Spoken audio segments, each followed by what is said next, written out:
Olá, eu me chamo Nelci.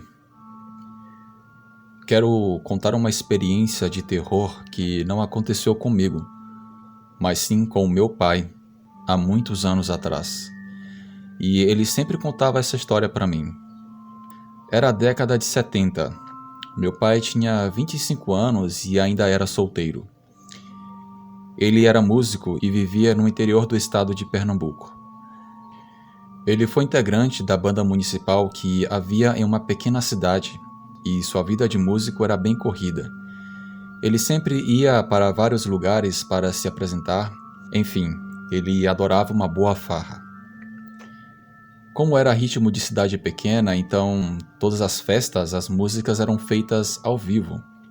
E era algo bem corriqueiro, ainda mais sendo uma cidade pequena, não havia muitas coisas para se fazer em relação a entretenimento.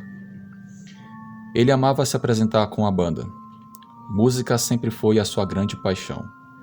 Porém, uma noite de terror marcou a sua vida para sempre, devido ao meu pai afirmar que viu algo que não é deste mundo. Houve um final de semana que o meu pai foi tocar em uma festa que havia naquela cidade. Um detalhe a ser mencionado é que, naquela época, a energia elétrica da cidade era fornecida por um gerador, que funcionava até meia-noite. Depois desse horário, todo mundo tinha que se virar com velas e lamparinas. Quem viveu em algum interior ou cidade pequena que teve o serviço de energia elétrica dessa maneira sabe do que eu estou falando. Meu pai foi tocar na dita festa. A festa terminou bem cedo, então meu pai aproveitou para ir para a farra com seus amigos. Tudo estava indo às mil maravilhas, gente dançando, se divertindo e aproveitando o fim de semana. Naquela época não havia preocupação de violência, de ter brigas nas festas, todo mundo ia para se divertir na paz. Meu pai cometeu um grande vacilo. Ele havia se esquecido que o gerador funcionava até meia-noite, e de repente as luzes se apagam. Já era mais de meia-noite. Antes da festa, meu pai havia combinado de ir dormir na casa de seu amigo depois da farra. A casa do seu amigo era em um local um pouco afastado da cidade. Então ele resolveu ir embora. O único caminho que ele tinha que passar era estreito e tinha mato alto de um lado e do outro. Meu velho contava somente com a luz discreta da lua. Ele sempre foi um homem muito corajoso e, naquela época, ele sempre andava com uma faca para qualquer emergência. O meu velho caminhava tranquilamente até que começou a ouvir barulhos dentro dos matos, como se alguém o estivesse acompanhando. E, nesse momento, meu pai ouviu uma voz tenebrosa que lhe perguntou: Já vai?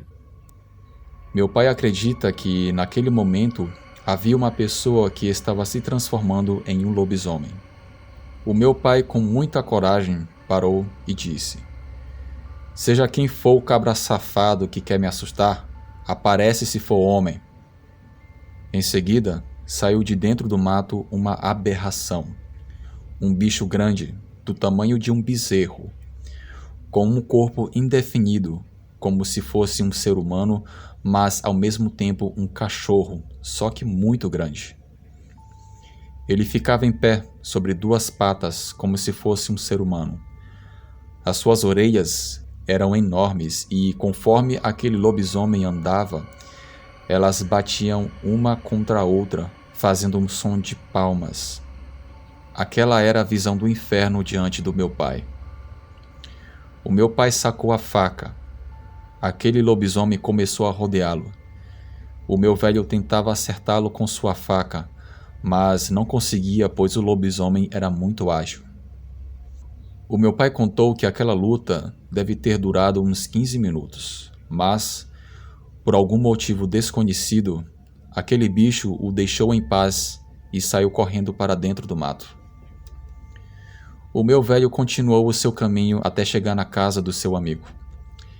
Ele estava ofegante, suado e quase em estado de choque. O meu velho relatou para o seu amigo o que tinha acabado de acontecer. O seu amigo disse que o meu pai teve um encontro com um lobisomem e deu muita sorte daquela besta não ter o matado. Bem, aquela noite de terror mudou a sua vida para sempre. Ele não esquece aquela voz macabra, meio humana, mas ao mesmo tempo meio monstro. O meu pai supõe que talvez aquele lobisomem possa ser alguém conhecido, que por alguma razão que ele não conhece queria se vingar do meu pai. Bem, essa é a história que o meu velho sempre me contava desde que eu era pequena. Cabe a você acreditar ou não. Obrigada por ouvirem o meu relato. Boa noite.